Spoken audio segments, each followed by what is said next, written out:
Welcome to recipes in my way. இன்றைக்கி நம்ம அருமையான சுவையில் சப்பாத்தி, பரோட்டா, தோசைக்கு பொருத்தமான ஒரு கிரேவி தான் செய்ய போகிறோம். ஹோட்டல் சுவையில் இதை எப்படி செய்கிறது, இதுக்கு தேவையான பொருட்கள் என்ன பார்க்கலாம் வாங்க. 2 பல் பூண்டு, 1 பச்சை மிளகாய், 1 இன்ச் அளவுக்கு இஞ்சியை கொரகொரப்பாக அரைச்சி எடுத்து வச்சுருக்கேன். வானலியில் 1.5 டேபிள் ஸ்பூன் எண்ணெய் ஊற்றிக்கலாம்.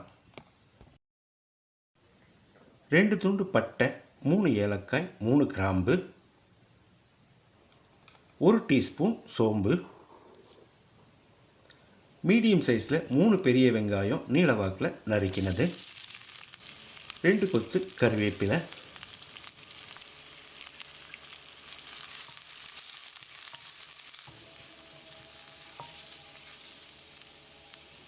இதோடைய இஞ்சி பூண்டு பச்சை மிளகாய் அரைச்ச விழுதை சேர்த்து பச்சை வாசனை போகிற அளவுக்கு 1 நிமிஷம் இதை நல்லா ஃப்ரை பண்ணிக்கலாம்.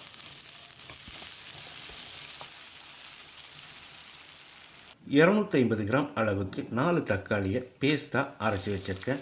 இதை ஊற்றிடலாம்.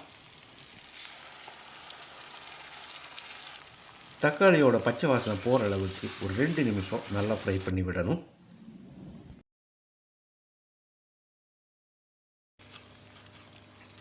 தக்காளியோட பச்சை வாசனை போன பிறகு இதில் 1.5 டீஸ்பூன் உப்பு, 1/4 டீஸ்பூன் மஞ்சள் தூள், 1 டேபிள் ஸ்பூன் மிளகாய்த்தூள்,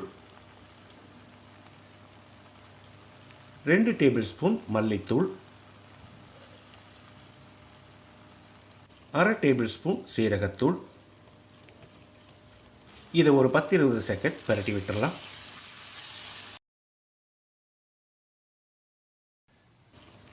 எல்லாமே சுருளை வதங்கிருச்சு. இப்போ இதில் தண்ணி சேர்த்துக்கலாம். நான் 1.5 கப் அளவுக்கு தண்ணி சேர்க்கிறேன்.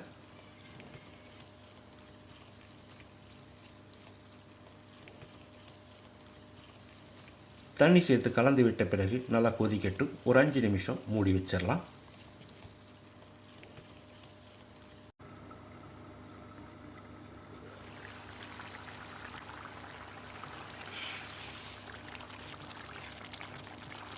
கிரேவி நல்லா கொதித்து வந்துருச்சு.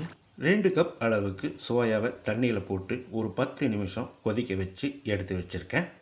இது நல்லா ஆறின பிறகு இதில் இருக்கிற தண்ணியை இந்த மாதிரி புழிஞ்சு எடுத்துக்கணும். இதே மாதிரி எல்லாத்தையும் புழிஞ்சு எடுத்து வச்சுருக்கேன். இதை நம்ம கிரேவியில் போட்டுடலாம். 1 நிமிஷம் இதை நல்லா கலந்து விடணும்.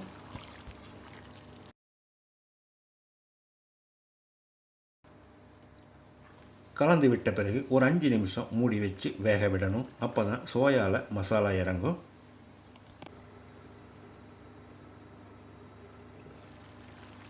அஞ்சு நிமிஷம் மூடி வச்சு வேக விட்டுருந்தோம். இதை ஒரு தரம் கலந்து விட்டுடலாம். இப்போ இதில் 2 டீஸ்பூன் அளவுக்கு கசூரி மேத்தியை பொடிச்சு வச்சுருக்கேன். இதை போட்டுடலாம். 1 டீஸ்பூன் கரம் மசாலாவையும் சேர்த்து கலந்து விட்டுடலாம். அருமையான சுவையில் நம்மளோட சோயா கிரேவி ரெடி ஆயிடுச்சு. பொடியாக நறுக்கின மல்லி இலையை தூவி கலந்து விட்டு இறக்கிடலாம்.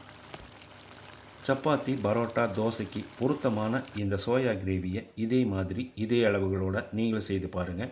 இந்த வீடியோ பிடிச்சிருந்தா லைக் பண்ணுங்கள், கமெண்ட் பண்ணுங்கள், ஷேர் பண்ணுங்கள். சப்ஸ்கிரைப் பண்ணாதவங்க சப்ஸ்கிரைப் பண்ணுங்கள். மறக்காமல் பெல் பட்டனை கிளிக் பண்ணுங்கள்.